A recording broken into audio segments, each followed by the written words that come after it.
రీసెంట్గా భారతదేశం ఇలాంటి ప్రాపగాండా జరగకుండా చైనా నుంచి టర్కీ నుంచి కొన్ని సోషల్ మీడియా ఛానల్స్ కూడా ఇండియా బ్లాక్ చేసిందనమాట. దీన్నే భారతదేశం కార్టోగ్రఫిక్ అగ్రెషన్ అని కూడా అంటుందన్నమాట. అసలు కార్టోగ్రఫిక్ అగ్రెషన్ అంటే ఏంటి?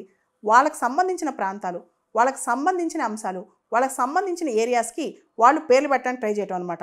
అంటే వాళ్ళ భూభాగంలోకి, వాళ్ళ టెరిటరీకి సంబంధించిన ప్లేసెస్, ఆ ప్లేసెస్ మ్యాప్స్ పబ్లిష్ చేయటం, ఆ నేమ్స్ మార్చడం, ఆ ప్రాంతాల పేర్లు మార్చడం, ఆ ప్రాంతాల్లో అసెర్షన్ ఇవ్వడానికి ట్రై చేయటం, అంటే చెప్పుకోవడానికి ఇది మా సార్వభౌమ అధికారం కిందకు వస్తుందని చెప్పుకోవడానికి.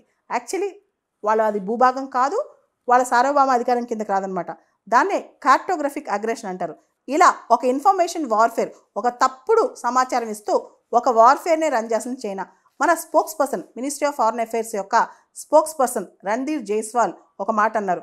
Arunachal Pradesh is an inalienable part of India. It was and is and will be a part of India. ఎట్టి పరిస్థితుల్లో అరుణాచల్ ప్రదేశ్ మందే, మనలో భాగమే. చైనా ఎన్నిసార్లు క్లెయిమ్ చేసినా, ఎన్నిసార్లు అన్నా, ఎన్ని అటెంప్ట్స్ చేసినా అరుణాచల్ ప్రదేశ్ మనదే అని చెప్పి రణ్ధీర్ జైస్వాల్ స్పష్టం చేశారనమాట.